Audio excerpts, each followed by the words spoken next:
Summertime is here, and that brings a whole new batch of challenges when it comes to raising your pet. So joining us now with some answers, we have Heather with Homeward Animal Shelter. Heather, welcome to the show. Good morning. Thanks for having me. I see you have a little friend there with you. Yes, this is Pillsbury. She is quite the Pillsbury doe girl, I guess you could say. She is a beautiful little lady looking for home. We have tested her or dog tested her as of yet, but she's pretty laid back, so we think she'd do fine with anybody, with the slower introductions, of course. But as you can see, she's just kind of relaxing away in my arms, so she needs a family to cuddle her like this every day. Oh, she seems so cuddly and calm there in your arms. So many animals, but dogs. Yes, Oh, yeah. But dogs specifically came out of winter and fall with a big puffy coat of fur.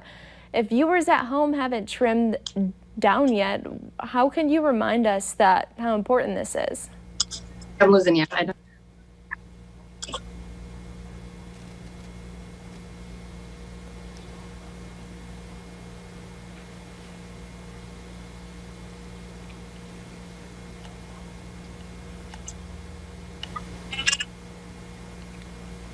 Yeah, it's freezing at me.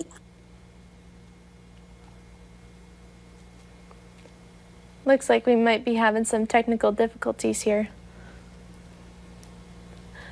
Are you with us, Heather? I'm not sure if you can hear me or not, but I know I'll just tell you a little bit more about just recognizing the signs for heat exhaustion in dogs, like you were mentioning.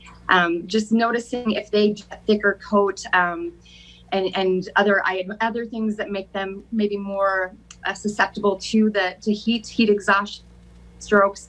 So taking care of your dog's coat, especially grooming if they do have that thicker coat. And then of course, just noticing the signs when your dog maybe is overheating. So, your dog has long hair or short hair, they can still be susceptible to that heat exhaustion with especially the warm weather that we have and the humidity. So being aware if they're just acting a little bit more lethargic, maybe acting dizzy, they're not coming to you when you call their name. So keeping an eye on that. So the best thing, in addition to just keeping your dog regularly groomed, is just making sure you get them into those cooler temperatures. So if you're noticing any of those signs, make sure you get your dog indoors where it's cool. Make sure that they do have a nice shaded area that they can be in if they are outdoors. And of course, if your dog is excessively overheated, if you have a pool out there for your dog to splash around in, that will help cool them off right away. Otherwise, when you do bring them indoors, getting nice cool washcloths and putting those under his armpits, under his hind legs, around his neck, just those things to cool him off right away will definitely help with that heat exhaustion. Yeah, definitely with this warmer weather, heat can be a big issue if you don't look after it. But ticks also become a real problem this time of year. How do you prevent those? Absolutely. Well, the best thing to do for that, of course, is the tick preventatives. There's a number of different brands out there that really do a great job to help with not only the tick and flea prevention, and that really does a great job, but if you do notice ticks on your dogs, making sure that you get them off of them right away. So just spreading the fur away so you can get right close to the skin to pull that tick off. The best thing to do is to get a fine tweezer to help you pull out the tick so you get it right close to the skin, and pulling it off the slow and gentle, straight and upward will get that tick out of there. And just again, like I said, the best thing to do though is to get those tick preventatives on your animals, and that will definitely take care of the problem, so you won't have to deal with pulling the ticks off in the first place. Okay, awesome facts to know. And also, I heard that you guys have an event. Can you tell us a little bit about that? That's right. We have our 30th annual Paws Walk coming up this year. So this year it's Remember the 90s Paws Walk. Like I said, it's our 30th annual event. So we're kind of just going back to the 90s theme for this year's Paws Walk event. And of course, with as circumstances are, we're trying to do things a little bit differently this year. So we are having a virtual fundraising event for this year's Paws Walk. And then we are going to be doing a vehicle parade on July 21st at 6 p.m. starting here at the shelter. So we want people to come out for the fun, still support the animals. You can still make those donations online via our website, homewardonline.org.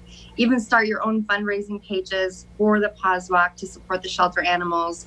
And, if you can do even just $30 donations in honor of 30 years, anything like that helps to go back to these shelter animals and to just help us care for them until we can find their forever homes. Awesome. And then really quickly, how do you sign up? Do you just go to that website? Yes, go right to homewardonline.org and you'll see information right on the front page of our website to how you can participate and get involved with Paws Walk. Okay, thanks so much, Heather. And we have about 20 seconds or so left. Is there anything else that you wanted to talk about on upcoming events or things that you guys are doing in the shelter? Sure. Well, again, just, keep in mind that the Paws Walk is coming up. That event, of course, goes to support the animals that we have in our care. It helps us take care of these animals throughout the year. And in addition to Pillsbury that you saw earlier that is up for adoption, we have a number of wonderful animals looking for their forever homes. And you can check them all out on our website, homewardonline.org, or view them on our Facebook page as well at Homeward Animal Shelter. All right. Thanks so much for joining us this morning, Heather. Thank you. And coming up on today's show, we have another wonderful Wish Wednesday next on North Dakota Today.